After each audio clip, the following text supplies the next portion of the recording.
Welcome back, fellow armchair generals and railway enthusiasts. This is Gamer1745, along with my good friend, the new IKB. Say hi, IKB. Hello, everyone. And we're going to be playing Railway Empire and talking about the developments of infrastructure, society, and how they influenced each other, and all of that while playing. So we are going to connect Higgins Preserve. For some reason, Higgins Preserve, which is a bunch of sheep, call themselves that. We presume Higgins because they family name or some such, but why preserves? What were they preserving? I don't know. Okay, so if we throw on a nice big station like that, what we want to do is connect these up here. Okay,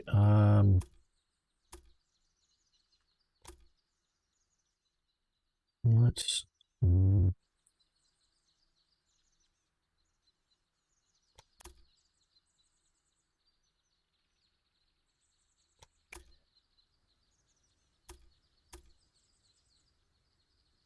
I don't know why I was thinking we want to go under all of this. We'll see about correcting that in a moment.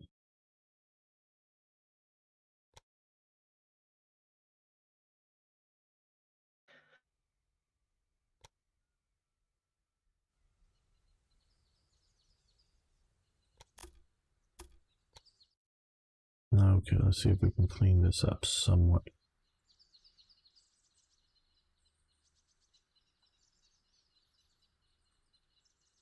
Okay, so we have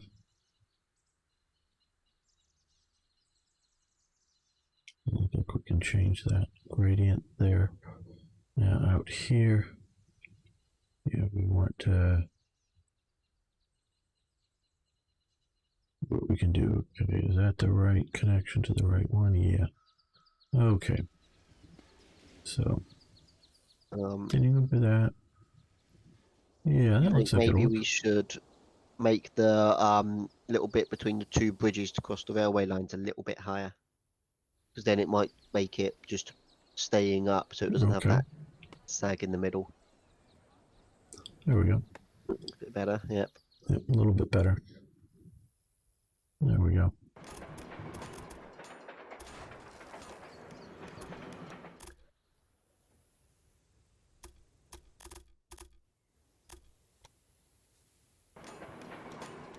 I really do wish they had added nice stone viaducts to this. Yeah, it would have looked nice, that's for sure. Yes, some of our bridges here would put Ribblehead Viaduct to shame. I'm sure, yeah, with the scale. If this was anything on the scale that yes was being done. Because I think we're about, or at some point we're going to make viaducts that, like, start in London and go to Liverpool or Edinburgh or something, just crossing over everything all up over cities and whatnot. The way the rate this is going. Okay, well, at last episode, we were talking about noble estates and their ice houses, because we've been talking about ice boxes. That was for the common man.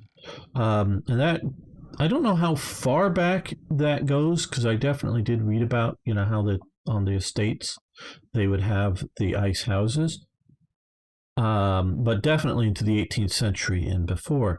Now, during the 18th century, there was a trade coming out of even before the American War of Independence, trade coming out of places like Maine and Nova Scotia, that in winter they would cut ice in huge blocks, load them on sailing ships, and sail them down to like the Bahamas and Jamaica and other places, because they were, shall we say, fabulously rich individuals down there in the various, plantations and whatnot.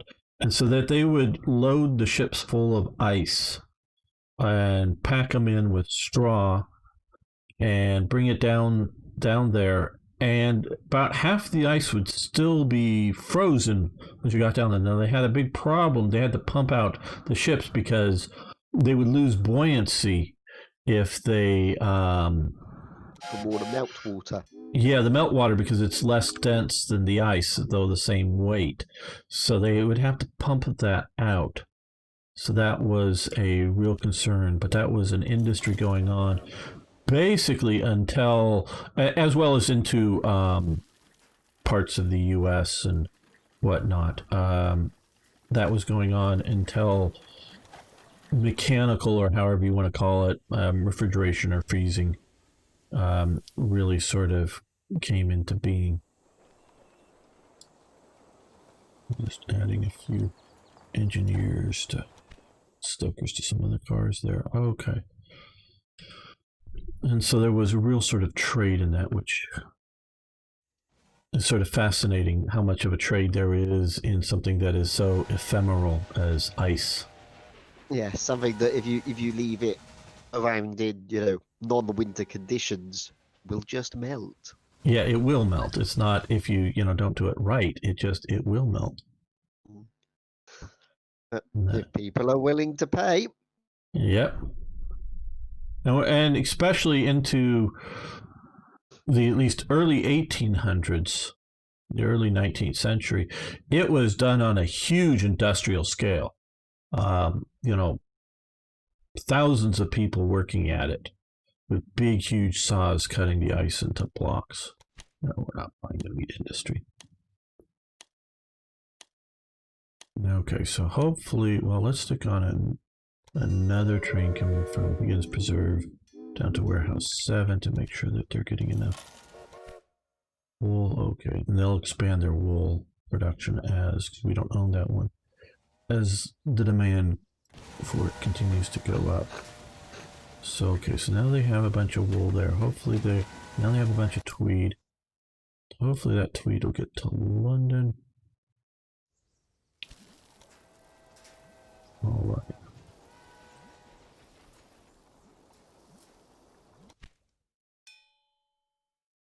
I think because, well,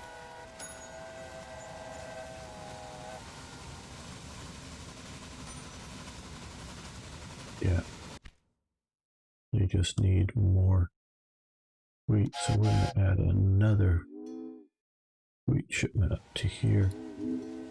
Warehouse, let's go to track 1.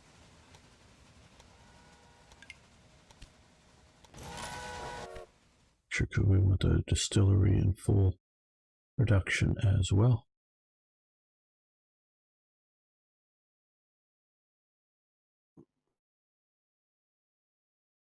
As of course, London is now demanding fancy single malt whiskey, or at least will be soon.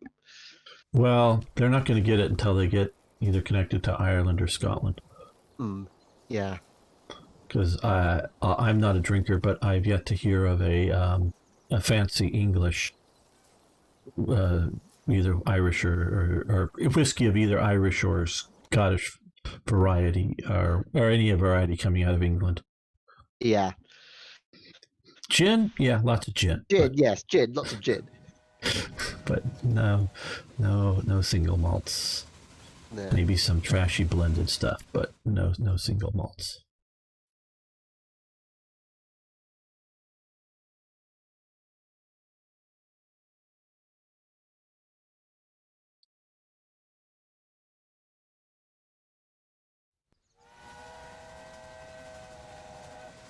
Okay, well, still no access in the warehouse, but good access there. Down bad conditions. Where are they coming from? Several of these here. Okay.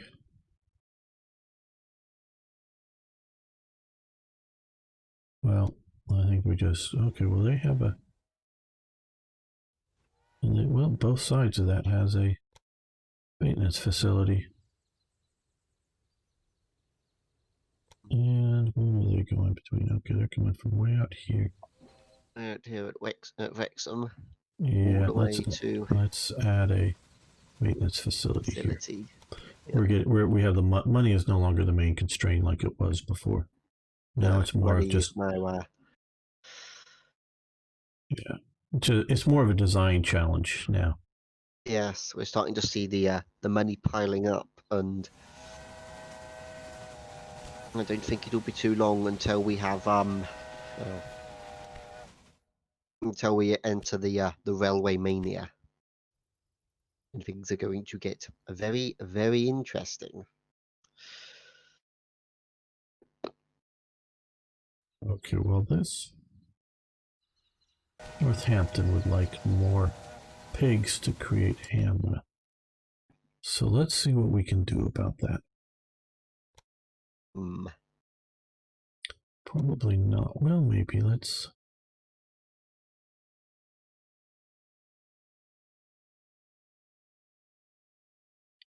Yeah, we could do this.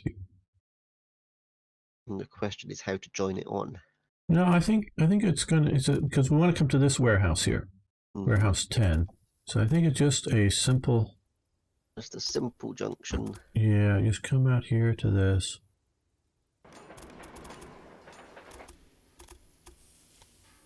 Yeah, that's what we'll do here. And I think Aimson Breeding might soon find themselves having to expand production. Yep. Now, let's move this to a slightly more strategic spot, but I think, well,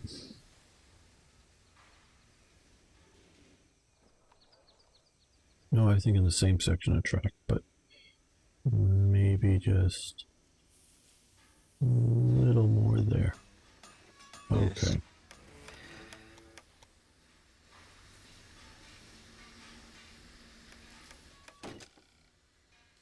And so this warehouse will accept I'll accept pigs. pork. I'll accept huge, huge quantities of pigs. Yes.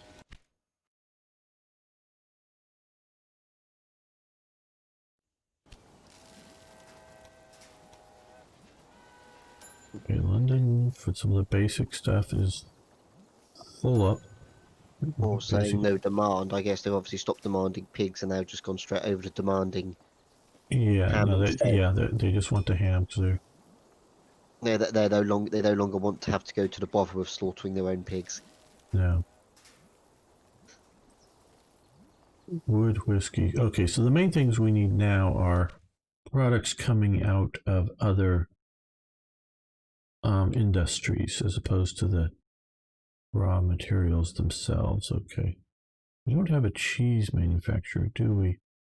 Okay, hold on. Let's pause this. Um, Norwich. Is Norwich known for its cheese by any chance? Oh, We can make it. I can make it, I guess. Okay, because we I mean, have. if you want cheese, we really need to be able to get into the southwest and get down towards Cheddar. Ah, So yes. the There is a South place Bar, called Cheddar. I did not know that. yes, there I've is. heard of the There is, cheese, of course, but I did there not is the know that there cheese, was but a. there is a place called Cheddar. If you look about halfway between Bath and Yeovil, you can see this slight line of hills between the two rivers. Right. That would be, I'm guessing for this, that's going to be representing the Mendips, and that's where Cheddar is, with the very Okay. famous Cheddar Gorge, with lots of caves, because the entirety of the Mendips is full of caves, Right. and they actually proper cheddar cheese is actually matured in the caves. How interesting. I did not know that because I've definitely, of course, heard of the cheese. But okay, so we're going to somehow out in the fens, we're going to mature it in the swamps, I guess. Okay, so Swamp cheese, yes. let's see what we can do here. Big warehouse. Can we get it somewhere here that we can do this? No. Don't even have a proper. Oh, there we are. There Okay. we go. I think this will have to do. Okay, we have that there. Now, this part won't be so hard. Just come out to there.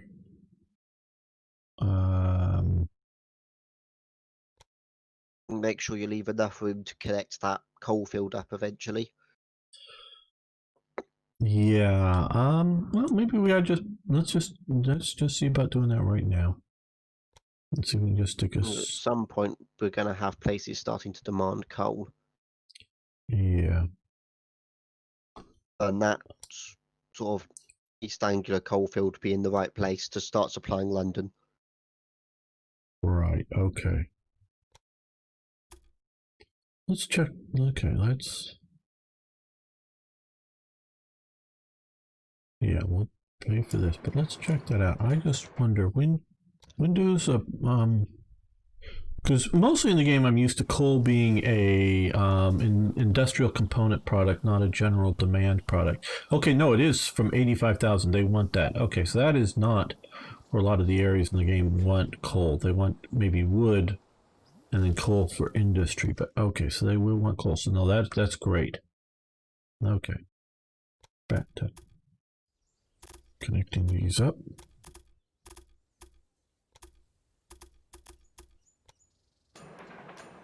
Now, yeah. Let's get those sort of connected there.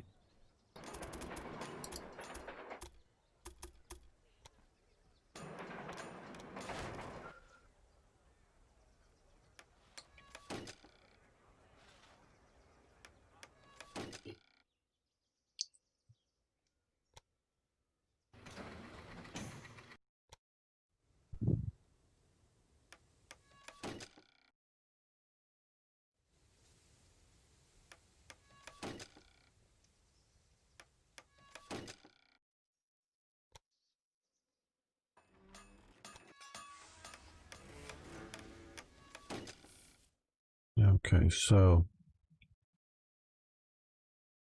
well, good because we can connect.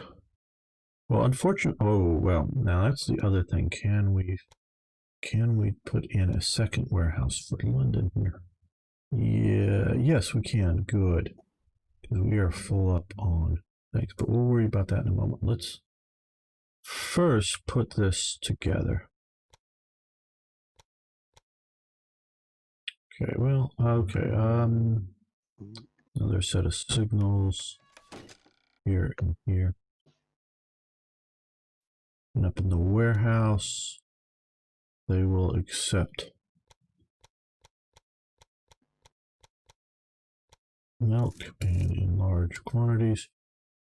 And we want to put in the reason we're doing all this is for cheese, because we'll have hopefully more and more demand for cheese. We already have some, but we'll get that in production. And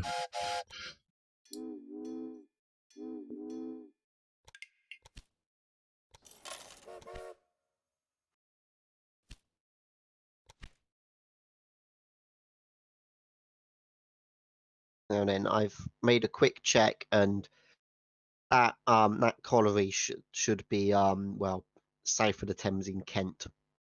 ah, That, yeah, or it okay, should be much further, sort of to the north and east around Middlesbrough area, really. yeah. Peterborough that way. I don't know how much game designers. Obviously, they try, but I don't know how hard they try on some of this stuff because I've worked a bit with the people in Paradox, and they're probably some of the companies that try the hardest to make things like that historically correct. That's the thing. But I think a game like this, a railway building game, would be something that I think Paradox would be quite good at. maybe, Maybe. but they don't seem to understand railways. No.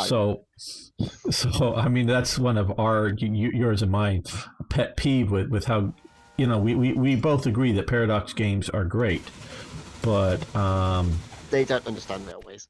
yeah, that's what is missing in their game. Now, I've not played Victoria, and there's maybe railways in Victoria. I've seen people doing Let's Plays of Victoria, and there are railways in it, but it's more sort of a railways are a thing that happens within your nation, and yes, you see them on the map, but I don't think they're like I don't think there's anything like sort of we're building a railway line from here to here specifically. I don't think you've got like control over it as such. Yeah, see that, because I wouldn't expect the idea of, stations and all of that stuff, but just say connecting up the province, from provinces and whatnot, especially because if you look to places like Africa and India, because this is the problem with Paradox, is they focus so much on Europe, and they look at a place like Britain and see that most of it is so railway dense. What's the point of doing all of that? Germany, so railway dense. It's it's only in fringes and weird areas where it might not actually be, and then that's hardly worth doing. But if you look out into Latin America, into North America, into Africa, into wherever, because into the vast expanses of Asia. Yes, absolutely, there too. It really matters, because I was, just before IKB and I started playing this, I was doing stuff on America, and really it's sort of with the Rockies. There's two ways to get into California. One is through the north and one is through the south. And California is a huge place, and you can't go, especially in the time frame of a lot of these games, you just can't get railways through any other. There's a northern path and a southern path. And the southern path is almost down near Mexico, not quite that far south, but there's no other ways through the the central Sierra Nevadas through California. You got to go north or south around it. Nowadays, I think you could theoretically blast through it, but nobody's doing it. Wait for some liberal who wants to put a train through the damn thing. But yeah, and so it's just something that is a real limiting factor that Paradox just does not seem to understand. And as players and probably most You of the left viewers, quite an impression with your success. At all places where canals and horse-drawn vehicles have faced their boundaries, small railway businesses are being founded at the moment. Okay. Is that giving us new? Okay, well, we're at 90,000, so we're almost there. Yeah. So we're gonna get it well before 1840. Do you want to check the building areas in case we've now got another area open to us? Well, we can build another industry in London. Mm-hmm. I was thinking your new territory to build in doesn't look like it. No. Oh yeah, let's. What's talking? Okay, no, still got. Yeah, we're still limited. But we can see up here, up in Scotland, someone's started. Yeah. For some reason, haven't done the obvious thing, which would just be to connect Edinburgh and Glasgow. Yeah, that would be the. Yeah, so we might have to worry about buying them out at some point. I'm going to guess that's the North British Railway or the Caledonian Railway or one of those ones. Well, let's look at the company and see. Okay, because we're playing during Halloween, so they've done the Halloween portraits. Trisha Jones, and so that's. I'm guessing it's our company, but so there's no competitors. Okay. Central Railway, London Wheels, and Queen of Rails. But yeah, we've been playing this at different times, and this is near Halloween, so they do this Halloween portrait stuff. Okay, how fun. So that's. Let's see. So we now have competitors existing. I'm seeing if we're seeing any other railways all the way up here. No. I don't think you would get any that far into the.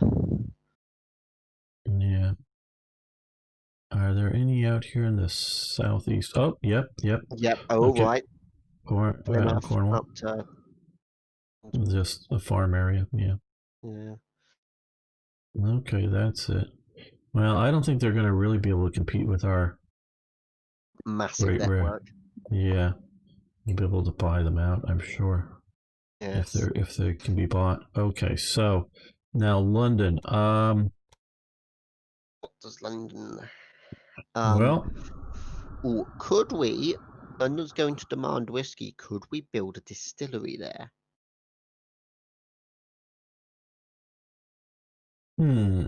Yeah, we could. That is definitely a thing. What I was wondering is do we want to try to do a Taylor's down here? That might be a good idea, yes. Because we have Taylor up here. Where do we have a Taylor? Oh, we had a Taylor somewhere. Maybe we don't. Yeah, I think London Taylor just sort of fits the Let's build the Savile mythos. Row. Yeah, that's what I'm thinking. Row. Yeah, that's what I'm Savile thinking. Row and Oxford Street. Right. Yes. So yes, we're on the same wavelength here. Okay, let's put this right down here. Okay, that's actually not that far off, actually, from Savile Row, north of the Thames. There, yeah, not that far off. Okay, so we have that now, which just means we need more tweed. Okay, so now we have. Well, they have an overstock of tweed. So why isn't it coming? Or why have? Well, let's see. Manchester to. Manchester to London. Okay, let's look at. Okay, there. That's going north, carrying an eel pie north. And that's also coming. Where is this one? Okay, this one is also heading north. So let's add another train because since they're all down there in the south. Do we want some? Do we want to make a? Do you want to maybe make that go into London Station number 2, where there might be more room? Okay, well, let's. Yeah, well, we can come back to this. Let's see if we can connect these two up effectively. Okay, I guess we can. Let's connect these up. No. Not liking that for sure. Let's start with this one and connect this way. Okay, it likes that well enough. There we go. Okay, let's.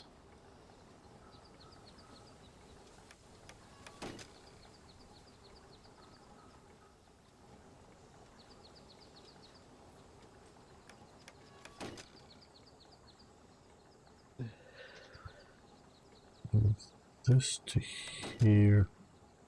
And soon London will be beset by giant bales of tweed coming off the trains. Hopefully, yes. Maybe far enough up there. Okay. Now back to this. Let's change this to. Oh no. To London 2. In Manchester, we are prioritizing this. Oh, what tracks are we using here? This is one of those we gotta pick. Okay, okay, well, yeah, it's actually the least of the 3 most used. This one doesn't matter, they'll pick whatever it needs as it needs it. And, well, I don't know, we're gonna prioritize exports, but do that. And see, yes, there we go. Full bales of tweed coming down.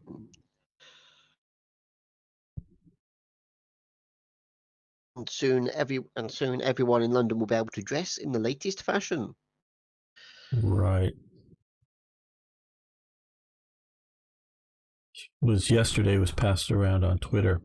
A BBC clip from sometime in 1970s, sort of lamenting bowler hats going out of fashion and whatnot. So it was actually, there's a sort of a funny thing at the end of it, but how far Britain has fallen since then. Yes, we no longer have bowler hats. Yeah, but just overall, Britain has fallen a lot since the 1970s.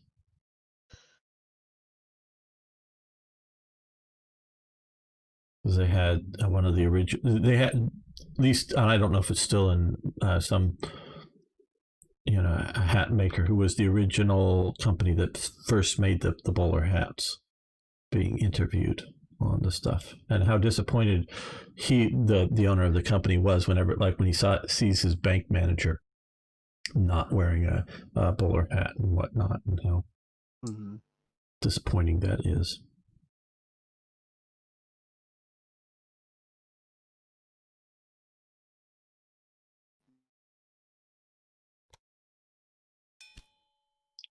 Okay, we're going fast, but okay, we're going up in. It's now demanding coal by the looks of it. Yep. Okay, we can start bringing in some coal now. Let's do this. Big warehouse. Put this here. No, we don't want it attached to the apple orchard. We want it attached to London. Yes. Okay. There we go. Oh, wait, because we might be able to put one south once we can. Once we can build on the south side of the Thames. Yeah. Now. I think if we head Either way, we're gonna do. Let's see if we come out here. that way, try and join on. You could always join it on to the existing track just west of the milk station. Yeah. What, west of the milk? Yeah. No, let's go east. The wrong side. I'll go east. Yeah. I was just trying to think of saving money by building less track. Yeah. No, that isn't a bad instinct, but I think we're just. Okay. I mean, it is at least sort of out into sort of East Anglia and stuff, so it's very flat. Yeah, I think we're just. I know in reality, railways and whatnot would be very concerned about said things, but we're just going to go for the volume efficiency of That, and we have God knows how much money in the bank. Yeah, partially it's that, partially it's just get rid of this so we can parallel the track the whole way. Is make up for whatever extra cost having its own railway coming in through this, just in the lack of congestion.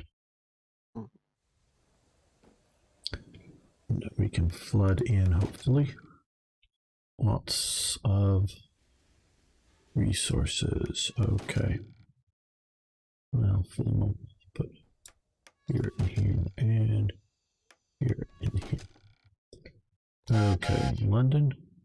Here comes your coal. Oh, we need to specify that they can. And we'll just do that and specify you can take coal. Coal, the black stuff that burns really well, that isn't oil. Right. Well, it's dry oil. It's dry oil, yes. Which also means that if you want to store it, you can just pile it up outside and leave it there. You don't have to build tanks or anything. Yeah. Oh, being loaded.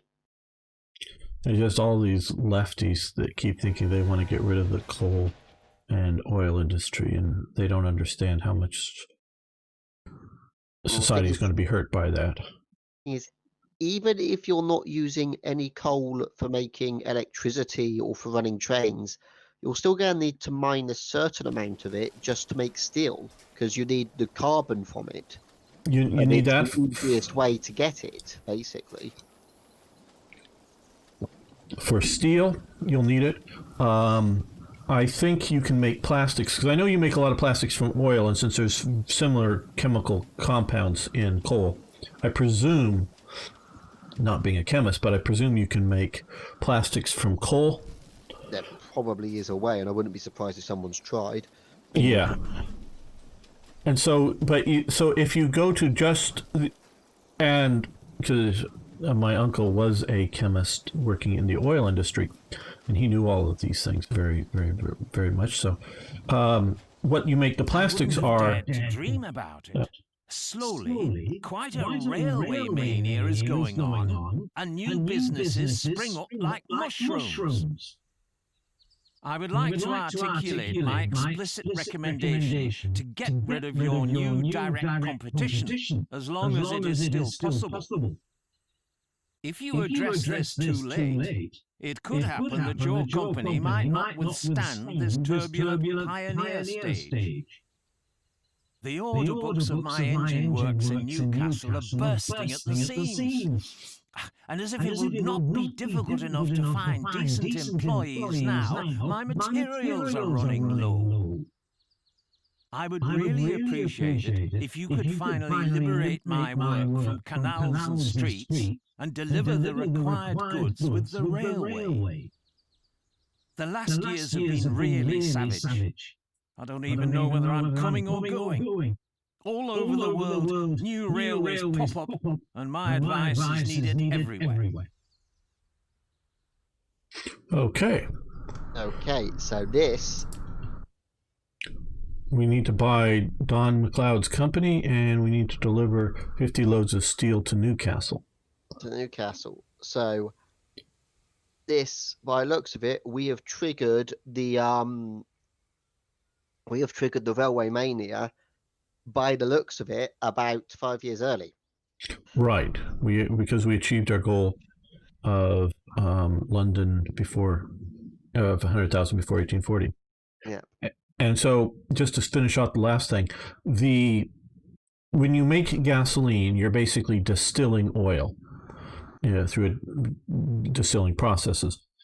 What you distill off of the sort of sludge that you get off from getting the clear gasoline, that sludge is what you use to make plastics. So what you use to make roads. So where you get the bitumen tar for roads. Right. And so you're either going to throw that gasoline away or burn it because you just don't want to pollute, but so you're going to use it anyways. You're going to need to have it made anyways. So why not continue to use gasoline, cars, and other things? I'm not saying not to do other technologies, and I'm not just, so it's just they don't understand how much more than just automobiles and electricity is made with oil and coal, so that we really don't want to get rid of it and making it harder to mine or pump out. And you get back to, in 1940, I believe it was, or 40 or 41, the Italian army finally decides that it wants to really have motorized armed forces. Yes, it's had tanks for quite some time. I mean, going back to just at the end of World War I, they get a few of the Renault FT-17s, and they look at that and go, yeah, that's a really cool idea, but you know what? We're Italians. Can we make it go fast? So they're the ones that make the sort of super speedy, I forget what they're called, FT-17s. And so they produce their own versions of it, and they're really powerful engines in it. So yeah, they're doing the Italian thing. But they're sort of a few tanks to support some infantry kind of thing. And that's how it goes on for a long time with Italy. But it's only in, I believe it's 1940, that they really realized that they want a motorized armed forces, not just maybe a armored division or two, or motorized / armored division or two, not just a company here, a company there of tanks to support infantry operations, but really wanting to do a motorized armed army.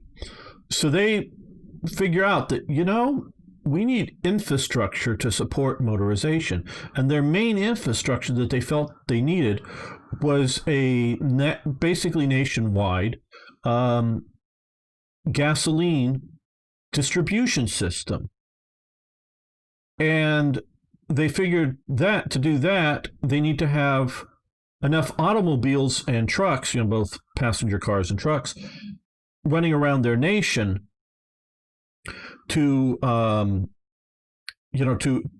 fund, to encourage the idea of a gasoline infrastructure on its own, instead of just, we have a depot here, well, we need gasoline over there, so put it all in trains and dump it off there. No, to have it sort of organically spread around the nation to then be able to move the motorized armed forces. Now, of course, this is about the time that they're entering World War II, because they don't get in until, June or July or whatnot of 1940. So this is just before they're really sort of hitting, I think, going into World War II, that they decide, we need a truly widespread automobile industry, and not just a few sports cars for rich people, but it's sort of spread out there. So it's the infrastructural element that they figured that they needed. So more than just having, trucks and tanks for their army, they needed this whole system. And then, of course, roads in a modern sense, sort of like Germany was building, to be able to move these forces on. They were just figuring all this out. Well, if you collapse the oil industry, if you collapse the coal industry, you lose that infrastructure of, you've already lost getting coal out of Britain, and there's plenty of coal, and it can be mined in a modern way at a relatively competitive price. Not maybe as cheap as some relatively underpaid, and then maybe a decent living condition in whatever other country, but some other cheaper coal being brought in from third world countries, or even brought in from places, Canada, the US, where they might do it on a more modern industrial scale. So because I remember, I think I was in Scotland or something when they closed like the last British coal mine, and they've just wrecked the coal industry. And it could be brought back, but it would take a massive effort, and Britain is just not set up for it. But they could set up a protective tariffs that would encourage domestic production again, and that way they're controlling how the coal's coming out of the ground, how much that may pollute the greater environment of the world, because when you pull oil out of Saudi Arabia, or coal out of, I don't know where, China or Russia, they have a lot of coal in Manchuria, I know, or coal in some of these other places, they're not necessarily doing it to the environmental standards some of the more developed Western countries want to have. So if you were to do it by the modern standards in getting it out of the ground with modern machinery, and trying to not dump, waste coal, water runoff that goes through it into the water system that then, pollutes, whether it's human drinking water or just pollutes the river environments or whatever, handle all that well and efficiently. You could do that and then have that all set up, and that keeps things going. That doesn't mean you don't want to eliminate or you don't want to move more towards nuclear fission, or as we continue to develop, nuclear fusion, or other sorts of effective electricity development, particularly because of our expanding need for electricity per person. So there's room for both. There's room for quote unquote clean energy, but we can also responsibly use coal and oil as well without significantly damaging the environment. And so that would be the optimum balance of things. Yes. As they have recently, there is talk of opening, there's still some coal mines, I think at least one in Wales, that they've basically, instead of tunneling into the mountainside there, they've just decided to sort of take the top off the mountain. You do it as an open cast pit mine. It's an open cast mine. And there is talk, I think, in sort of northeast England of opening a brand new coal mine specifically to supply coal for the steel making industry, because it's very good coal around those parts for steel making. Oh, certainly. And open cast mines look ugly while you're making them. But if you control where you dump the overburden, the part, the non-coal part of it, you can fill that back in. You can replant it, and because I was watching, I'm a big fan of the TV series Time Team. Is that? Yeah. Yep. And they did an archaeological, because they do archaeological digs around Britain. They were doing one that was going after sort of 19th century archaeology in some of the areas, and there were old people alive that were kids when some of these buildings existed that they were sort of looking for, and they were sort of looking on the ground where they were, and they showed some pictures of how ugly it looked back then. And today that environment is green, trees, and whatnot. So yeah, maybe for a bunch of somebody's lifetime, that particular part of the area will be ugly looking as they work it. But you can do it responsibly without spilling a lot of yuck into, I don't know, the river systems or whatnot if you do it right. And when you're done, okay, whether there's a hole or whether it's a flat place, it may not be the same, but it can be returned to being nice, usable ground, whether to, graze sheep on it or to have picnics on it or to build a housing development on it, whatever you want to do. It doesn't permanently destroy the environment even when you do it. It does, it looks ugly while you're doing it, but you can do it right. Okay. So Okay, we're looking at I'm confused. Okay, Don McLeod's company. Now, which is Don McLeod's company? that's the okay, here. Okay, this guy here. Let's see.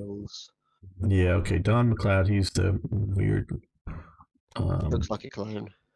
Yeah. Okay. Total cost $69 million. Basically 70 million. Yeah. Okay. We can't afford that. If we can't. How the hell is his little freaking thing worth that? I don't know. I would perhaps say start buying up shares in them slowly, because that would bring down the cost it will take to take them out. Yes, that is probably the best advice. Are we going to do maybe start a new episode for this? Yeah, that's a good idea. So let's save this here, and we can come to that's episode load 2. Save game. So we go. Oh yeah, well, you're right. Yes, save, that would be better. There we go. We're right. Yes. Okay. Well, everyone, thanks for watching. No, we don't want to exit. We want to continue playing. Thanks for watching. Thanks for liking the videos, if you would, please. And like we've said before, if you have any questions, please post them below. We'll either give you a short answer or maybe answer in the future. So thanks, everyone. See you next time for more Railway Empire. Say goodbye, IKB. Goodbye, everyone. Okay, see you guys.